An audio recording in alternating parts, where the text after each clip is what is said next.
চলে এসেছি আমরা অবশেষে দাদা বৌদির সামনে। আর দেখতেই পারছো হিস্টোরিক্যাল মুভমেন্ট আমার জন্য। এই দেখতে পারছো সেই 250 গ্রামের পিস আলু আর ইয়ে দিয়ে খেয়ে যা মজা, ও হো। তো গাইস এখন আমরা চলে এসেছি, দেখতেই পারছো এই ব্যারাকপুর লোকাল ধরে ব্যারাকপুরে চলে আসলাম। আছে সংকেত, শুভঙ্কর, ওদিকে ওরা আছে। তো এখন আমরা যাব আর কি ফার্স্ট টাইমের জন্য দাদা বৌদি ট্রাই করতে। তোমাদেরকে তো জানাবোই কেমন লাগছে, তো থাকো ভিডিওতে। চলে এসেছি আমরা অবশেষে দাদা বৌদির সামনে। আর দেখতেই পারছো একদম কি বিশাল লাইন। 31 ডিসেম্বর আর দাদা বৌদিতে লাইন হবে না সেটা কখনো হয়? চলো ভিতরে যাওয়া যাক, দেখি কতক্ষণে যেতে পারি। আর খেয়ে তো তোমাদেরকে জানাবোই, তোমরা তো জানোই দাদা বৌদির বিরিয়ানি কেমন হয়। তাও তোমাদেরকে আমার স্টাইলে রিভিউ দেবো। সাথে আছে ব্যাচেলারদের, দেখো গাইস একদম।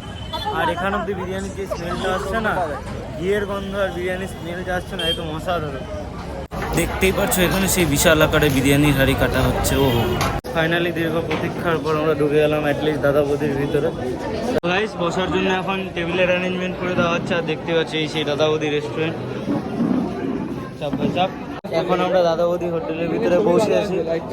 আর আওয়াজ কতটা কি আসছে জানি না, কারণ আমি মাইকটা আনতে ভুলে গেছি বাড়ির থেকে। আর দেখতে পাচ্ছি এখানে অ্যাম্বিয়েন্স কি সুন্দর, আর ব্যবহার তো ভালোই প্রথম থেকে। সবাই বসে পড়ছে, দেখতে পাচ্ছি এই সন্ন্যতি দিয়ে গেছে আমাদের সামনে এখন।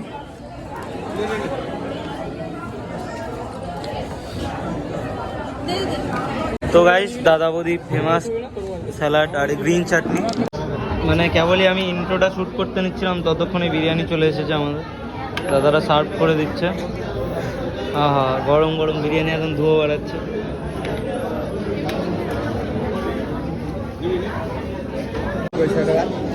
তো গাইস মেন ব্যাপারটা হচ্ছে, মানে এটাকে তোমরা ইমোশন বলো, লোক দেখানো বলো, চাই যা মনে তাই বলো, বিগত 3 বছর ধরে 2.5 বছর ধরে দাদা বৌদি খালি ভিডিও দেখে গেলাম। আর সেই স্বপ্ন আর সেই ভিডিও করার ইচ্ছাটা আজকে গিয়ে পূরণ হচ্ছে। সেই 2.5-3 বছর পরে যখন সুযোগ পাচ্ছি, তখন আমরা গিয়ে দাদা বৌদি বিরিয়ানির ভিডিও বানাচ্ছি। জানি এটা সবার কাছে অনেক লেট, সবাই ভিডিও দেখে ফেলেছো, অনেক ভিডিও দেখেছো, মানে এই আর দেখতেও নাও পারো তোমরা, কিন্তু যারা দেখবে আমি বলছি মানে আমার ইমোশনাল ভিডিও এটা। কারণ দাদা বৌদি একটা ইমোশন ছিল আমার কাছে, যেটা খাওয়ার ইচ্ছা ছিল বহুদিন ধরে, আর আজকে গিয়ে সেটা পূরণ হবে। চলো খাই। আর তোমার হিস্টোরিক্যাল মুভমেন্ট আমার জন্য। এই দেখতে পাচ্ছ সেই 250 গ্রামের পিস ফার্স্ট ট্রাই।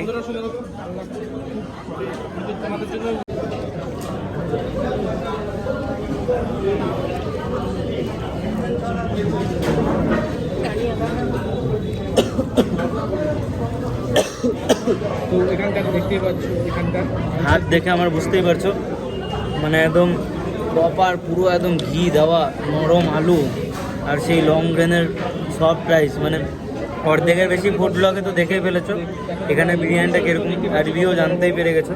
তাই বেশি কিছু আমি আর রিভিউ দেবো না, তাই ওই খেয়ে তোমাদেরকে জানাবো আমার কেমন লাগছে, পার্সোনাল এক্সপিরিয়েন্স। তো বহুত গরম আছে, খাওয়া যাবে। এখন সেই ওই ফেমাস কম্বো গ্রিন চাটনি, পেঁয়াজ, আলু আর মটন দিয়ে এই জয় বাংলা বাইট। জাস্ট অসাধারণ গ্যাস, মানে বলে বোঝাতে পারবো না।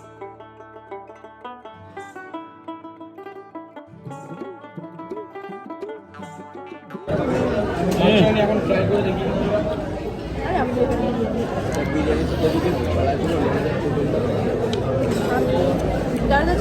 মানে রিভিউ দেওয়ার মুডে আর গাইজ নেই এখন শুধু খাওয়া আর খাওয়া।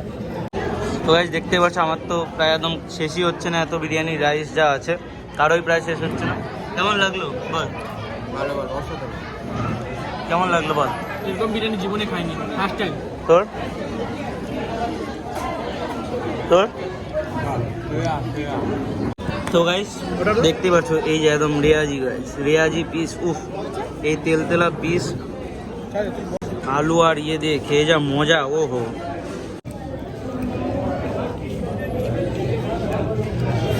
গাইস যে সবার পাশে আমার পাত খালি হয়েছে, এ পারছে না আর খেতে, এও পারছে না খেতে। আরে ফুল প্লেট বিরিয়ানি নেওয়াটা হয়তো এদের পক্ষে একটু অন্যরকম ব্যাপার ছিল, কারণ একটু ফুডি কম, তো আমরা ফুডি, তাই খাওয়া দাওয়া করার পরেও আমরা 1 প্লেট বিরিয়ানি মেরে দিলাম ফুল। ওরা পারছে না। চলো দেখা হবে এবার বাইরে গিয়ে তোমাদের সাথে, হাত পা ধুই, অনেক হলো। তো গাইস দেখি উঠা দেখি সোয়েটারটা, না ভাই, তো গাইস বেল্ট খুলে খাচ্ছে তাও খেতে পারছে না, মুখটা দেখি। মেন হচ্ছে এতটা চেটকুনি আর আছে, এইটার জন্যই খেতে পারছি, কোকের জন্য।